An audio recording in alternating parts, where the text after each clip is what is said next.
ദൈവത്തിൻ്റെ പരിശുദ്ധമായ നാമം മഹത്വപ്പെടുമാറാകട്ടെ. ദൈനംദിന അപ്പം എന്ന അനുദിന വചനചിന്തയിലേക്ക് ഏവർക്കും സ്വാഗതം. ഇന്ന് നന്മ ചെയ്യുക എന്ന വിഷയത്തെ ആസ്പദമാക്കി ചില കാര്യങ്ങളെ നമുക്ക് ചിന്തിക്കാം. അതിനാധാരമായ ഒരു വാക്യം വായിക്കാം. സദൃശ്യവാക്യങ്ങൾ 3-ാം അധ്യായം 27-ാം വാക്യം.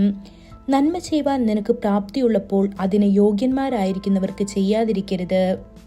നന്മ ചെയ്യുവാനുള്ള കഴിവ് കർത്താവിൽ നിന്നാണ് വരുന്നത്.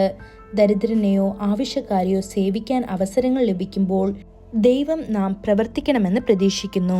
അത് അവഗണിക്കരുത്. ഒരിക്കലൊരു ചെറുപ്പക്കാരൻ പ്രാർത്ഥനയ്ക്കായി എൻ്റെ അടുക്കൽ വന്നു.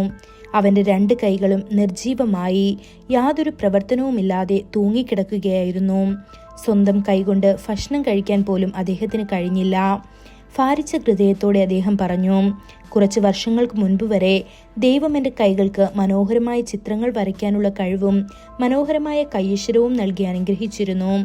ഞാൻ നിരവധി ഉപന്യാസങ്ങൾ എഴുതുകയും ലൗകിക വിജയത്തിനായി എൻ്റെ കൈകൾ ഉപയോഗിക്കുകയും ചെയ്തു. കർത്താവിനായി അവ ഉപയോഗിക്കാൻ എനിക്ക് ധാരാളം അവസരങ്ങൾ ലഭിച്ചപ്പോഴും ഞാനത് ചെയ്തില്ല. ഒരു വിഡ്ഢിയെ പോലെ കർത്താവിനെ സേവിക്കുന്ന കാര്യത്തിൽ ഞാൻ എൻ്റെ കഴിവ് കുഴിച്ചിട്ടു. ഇപ്പോൾ എൻ്റെ 2 കൈകളും തളർന്നിരിക്കുന്നു. ദയവായി നിങ്ങൾ എനിക്ക് വേണ്ടി പ്രാർത്ഥിക്കുമോ?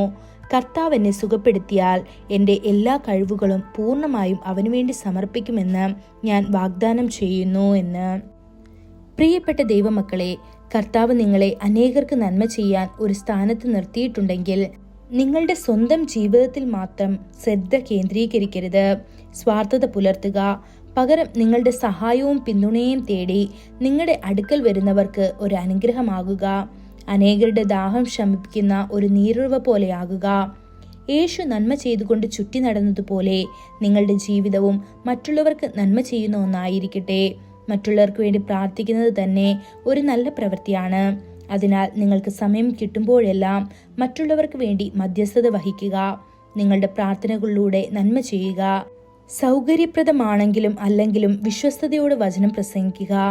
ആത്മാക്കളെ നരകത്തിന്റെ പിടിയിൽ നിന്ന് രക്ഷിക്കുക. അതാണ് പ്രവൃത്തിയിലുള്ള നന്മ.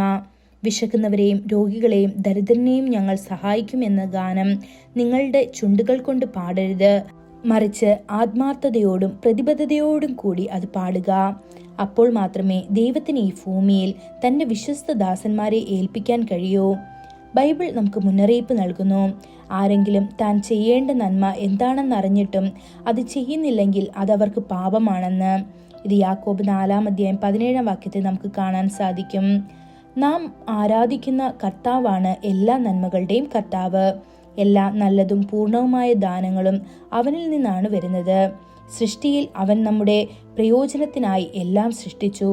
ഭൂമിയിലായിരുന്നപ്പോൾ എല്ലാവർക്കും നന്മ ചെയ്തുകൊണ്ട് യേശു ചുറ്റി നടന്നു. നമ്മുടെ സ്നേഹനിധിയായ രക്ഷകന്റെ കാൽച്ചുവടുകൾ പിന്തുടരേണ്ടതല്ലേ? പ്രിയപ്പെട്ട ദൈവജനമേ, നിങ്ങൾക്ക് ഇപ്പോഴും ഉപാധികളും കഴിവും ഉള്ളപ്പോൾ മറ്റുള്ളവർക്ക് കഴിയുന്ന എല്ലാ നന്മയും താമസം കൂടാതെ ചെയ്യുക. സ്വർഗത്തിൽ നിങ്ങളുടെ പ്രതിഫലം വലുതായിരിക്കും. ഈ വചനങ്ങളാൽ ദൈവം നമ്മെ ഓരോരുത്തരെയും അനുഗ്രഹിക്കുമാറാകട്ടെ. കൂടുതൽ ധ്യാനത്തിനുള്ള വാക്യം സങ്കീർത്തനം 37-ാം അധ്യായം 3-ാം വാക്യം. യഹോവയിൽ ആശ്രയിച്ച് നന്മ ചെയ്യുക, ദേശത്ത് പാർത്ത് വിശ്വസ്തത ആചരിക്കുക. ഇന്നത്തെ ബൈബിൾ വായന രാവിലെ സങ്കീർത്തനങ്ങൾ 10, 11, 12 അധ്യായങ്ങൾ. വൈകുന്നേരം അപ്പോസ്തല പ്രവൃത്തികൾ 19-ാം അധ്യായം 1 മുതൽ 20 വരെയുള്ള വാക്യങ്ങൾ. ആമേൻ.